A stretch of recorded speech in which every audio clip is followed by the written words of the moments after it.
there's a much lower threshold for having foreigners on their periphery. That is very relevant to Korea today and indeed Korea's future.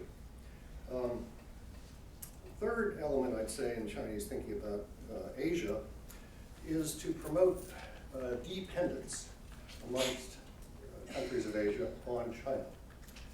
Not interdependence, dependence, under the guise of interdependence, you might say. And today's buzzword, they call this connectivity. If you read the Chinese propaganda of the last couple of years associated with the One Belt, One Road initiative, it's all about connectivity. Well, connectivity is code word for you're dependent on us. And we will use that leverage when necessary. Whether you're Taiwan, whether you're Vietnam, whether you're Indonesia, whether you're Seoul, or others. So economics is the strongest tool in the Chinese toolbox, and they're using it all the time. We saw it, just a few days ago with Duterte's visit to Beijing, right?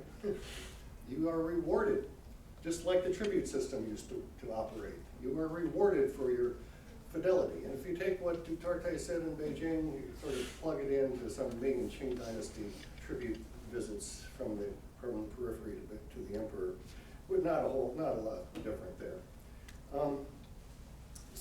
Fourth element of Chinese regional strategy is to embed itself in, but manipulate regional multilateral organizations. So they were very ambivalent, the Chinese government, about joining regional multilateral organizations in the 90s when these began to spring up like bamboo shoots after rain.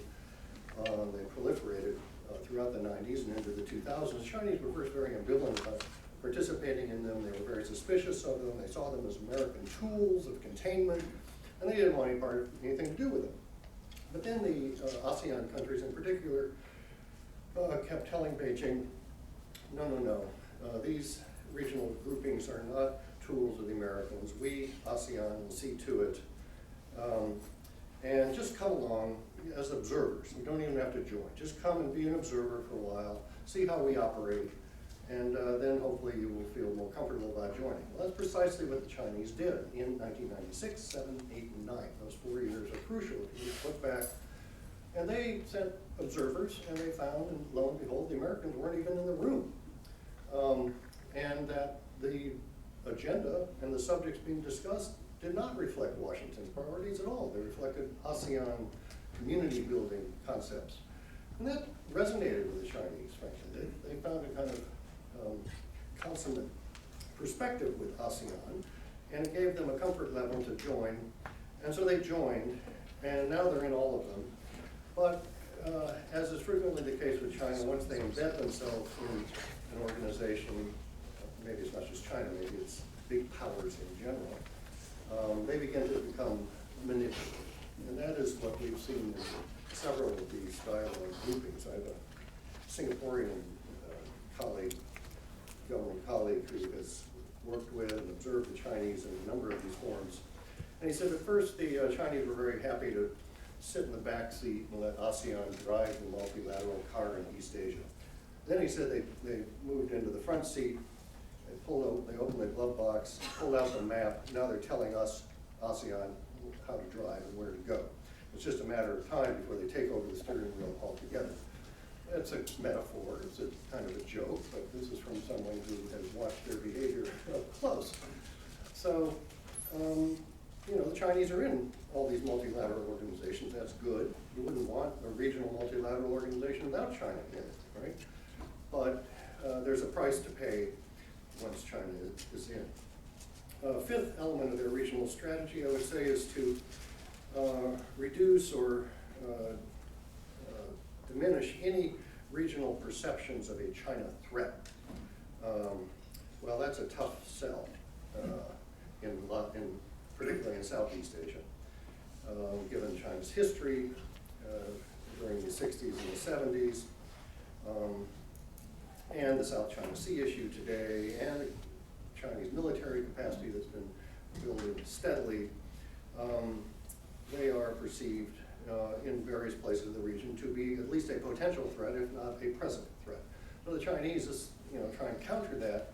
This is the soft power, public diplomacy, propaganda element of their regional strategy, with this barrage of propaganda and other exchange efforts, whether it's military to military exchange, scholars to scholars, government to government. They are in the exchange business, but ladies and gentlemen, make no mistake, the exchange business for China is all about propaganda and trying to indoctrinate the party on the other side of the exchange with their views of whatever the subject happens to be. So they're very active in Asia, as they are in other parts of the world, but towards what end? And as I say, it's a PR, kind of a PR-PD, public diplomacy effort. Related to that, they're trying to build broader cultural linkages, really society to society, which is not necessarily so propagandistic, and particularly with the overseas Chinese communities in Southeast Asia. Everything from Confucius Institutes, to other educational exchanges and other forms of soft power. Last couple elements of their regional strategy I would put forward before we turn to Korea is sixth, I guess, to probe and weaken U.S. alliances and the U.S. position in the region. That is not new news. It's a very old perspective of theirs. They have been very uncomfortable with the American hub and spokes alliance system for a very long time. They began to say so openly, including their president, Jiang Zemin, in 1997-98. Their defense minister and other senior Chinese went around the region, if you recall, calling for the abolition of all 5 American alliances in Asia, as well as worldwide. They were calling for the abolition of NATO, if you remember, at that time.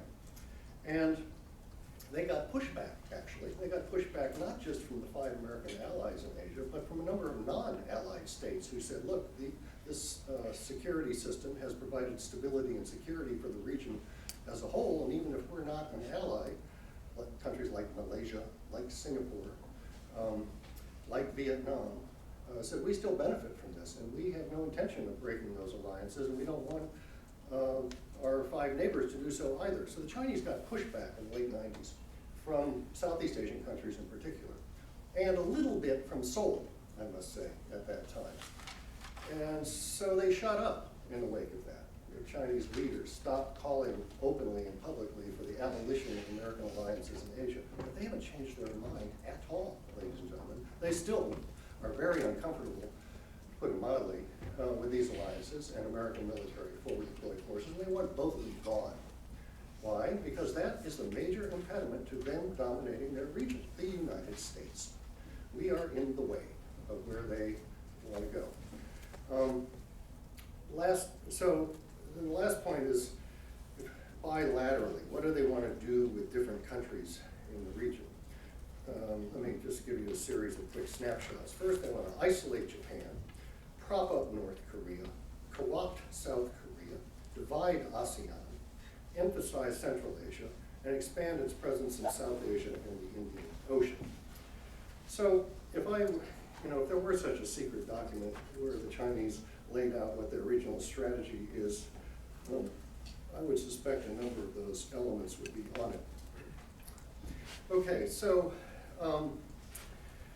let's transition then to the Korean Peninsula. But I think all of that is actually important to bear in mind about China's approach to the Korean Peninsula.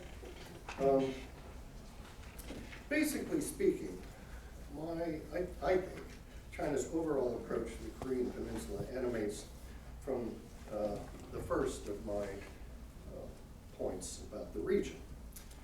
It has one overarching core premise, assumption, goal, namely that the Korean Peninsula falls entirely within China's strategic sphere of influence.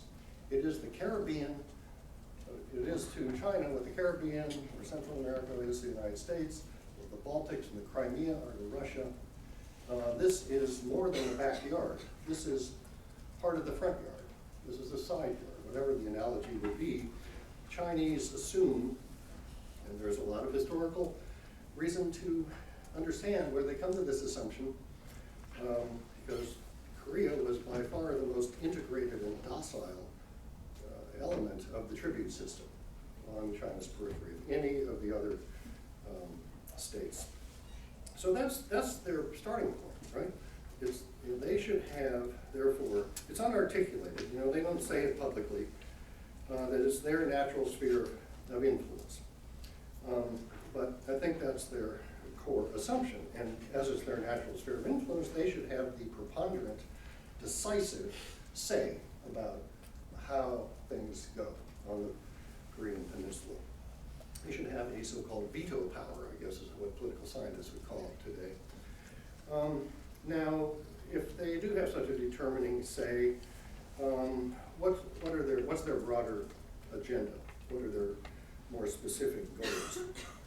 First, I think it's to weaken and minimize the ROK's political, strategic, and military ties to the United States.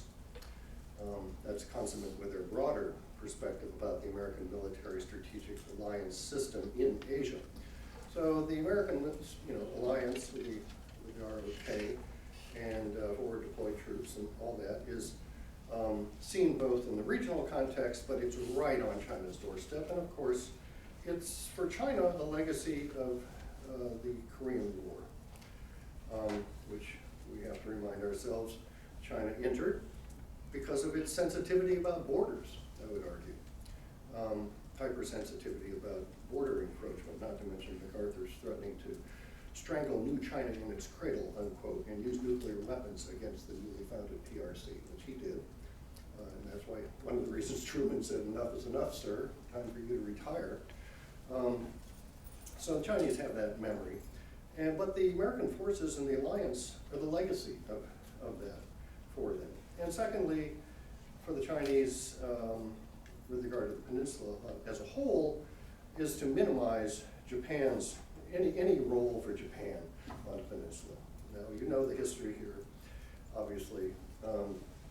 Fortunately, given that history, Japan doesn't have a whole lot of claim to involvement on the peninsula. A lot of frictions and issues and problems there. I don't have to remind you of, be they territorial, comfort women, other things stemming from the Second World War. So those are two kind of broader considerations. What about China's relations with actually South and North, respectively? I'll start with the South and then finish with the North. So, China-South Korea ties, nothing short of extraordinary, especially when one considers the period of time in which they have grown, right? Really, from 1992, I think, is when their diplomatic relations were established. It's not so long ago. Today, let me just give you a few statistics, if you're not aware of them already. Trade last year, $227 billion. China is certainly the ROK's #1 trading partner. The ROK ranks #4 for China.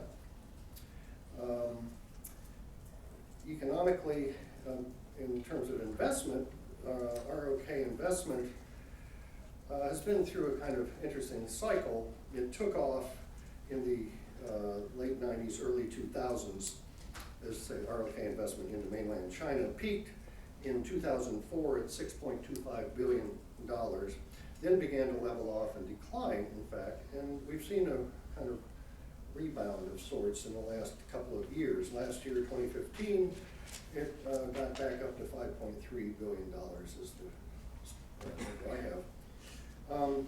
The other way around, Chinese investment in the ROK, just under $2 billion last year. So there's a lot of cross-fertilization in the investment sphere. It's not all about trade. There are approximately 10,000 South Korean companies now operating in the mainland. More than 80,000 long-term South Korean residents living on the mainland. That's in addition to the 74,000 South Korean students on the mainland. Far and away more South Korean students on the mainland than any other country. In fact, I think twice as many.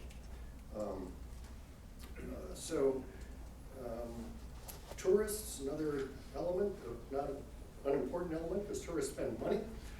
Last year, 2015, or 440,000 South Korean citizens visited China, #1 of all foreign tourism for the Chinese.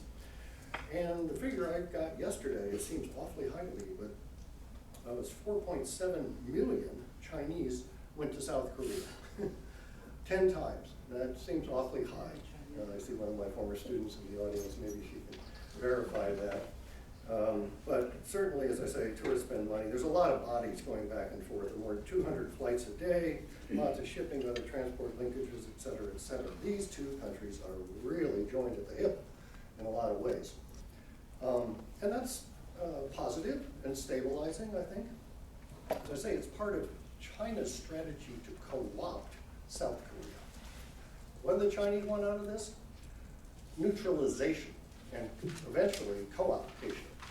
And neutralization may be the intermediate step in the way to co-optation and expelling the Americans, which is really their #1 strategic goal.